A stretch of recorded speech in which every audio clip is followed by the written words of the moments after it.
International Relations and Cooperation Minister Dr Naledi Pandor is hosting her Russian counterpart Sergey Lavrov in Tshwane this morning. Now, South Africa has had over 30 years of diplomatic ties with that country, and today's gathering is expected to focus on bolstering trade, foreign and fraternal relations. Newzroom Afrika Ziyanda Ngcobo is in the capital, and she joins us now. Ziyanda, good morning to you. You may not necessarily be in picture, but I suppose you are priming us for the arrival of the dignitaries. Is Sergey Lavrov definitely in South Africa? Very good morning to you, Koli. Absolutely. We're told that he landed around 5 o'clock this morning and he's had a VIP breakfast, and we now understand that he's en route here to the OR Tambo building in Tshwane. You can see the officials, including Clayson Monyela, waiting for the arrival of Dr Naledi Pandor's Russian counterpart, that's Sergey Lavrov. And you'll know, Koli, that the relationship between South Africa and Russia go very far back. Last year they were commemorating 30 years of diplomatic relations, and it's very interesting that this comes at a time when we're almost reaching a year since the invasion of Russia in Ukraine. And you'll recall that South Africa was largely criticized for what people described as a neutral stance when it came to where they stand in this conflict. We understand that's probably going to be one of the things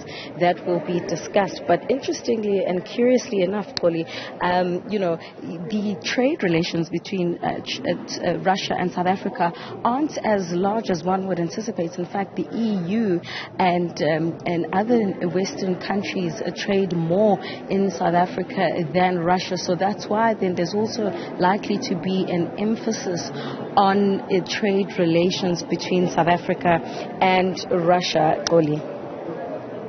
Let's perhaps keep the conversation going a little. South Africa's foreign policy outlook. Many officials we have spoken to, including those who watch the international space, I'm talking about the political analysts, they will tell us that it is steeped in human rights, South Africa's foreign policy outlook. In this particular session, particularly when it comes to the moment that I think all journalists are waiting for, and that's when the two ministers will be addressing members of the media.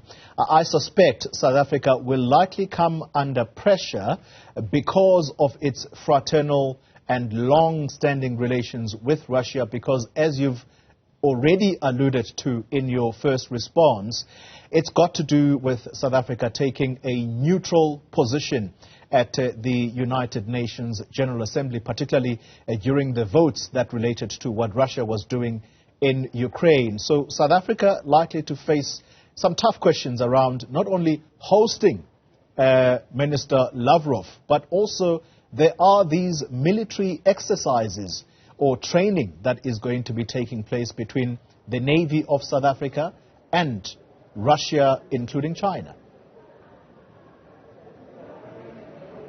Absolutely, and some have said, that this is overstated in terms of, the military cooperation, those joint naval exercises that are going to begin in February, the 17th to the 27th of February. The DA has already criticized this as an unnecessary cost, but, to talk about South Africa likely facing tough questions regarding its stance on the Russia-Ukraine conflict. We know that South Africa's always had a multilateralism approach to its foreign policy, and especially when it comes to global conflict, they've always said that it's not necessarily a popular position to take, but it's the position that South Africa's always taken and always calling for dialogue. And Dr Naledi Pandor also responded to that last last year. It was in August last year when Antony Blinken, the U.S. Secretary of State, also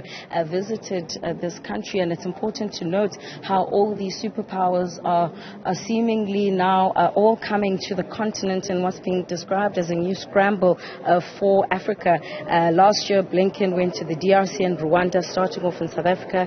Russia's going to be doing the same, visiting other African countries, during this particular visit. And when it comes to, the fraternal relations, Oli, I think even when you talk at a party political level in the ANC, the relations go as far back as even the 1920s and 1930s. That's where the remains of Moses Kotane, for example, were actually laid and were returned to the country. So South Africa's stance has not really changed. They've also argued that the United Nations Security Council has not taken a resolution against Russia, and therefore they've always argued that why should they be put under pressure to take a particular position and not exercise their sovereignty when it comes to the decisions and the foreign policy stances that they've always taken, Oli. All right, Ziyanda Ngcobo, thank you very much for putting us in picture there, giving us a sense of history as well. All right, let's quickly turn our attention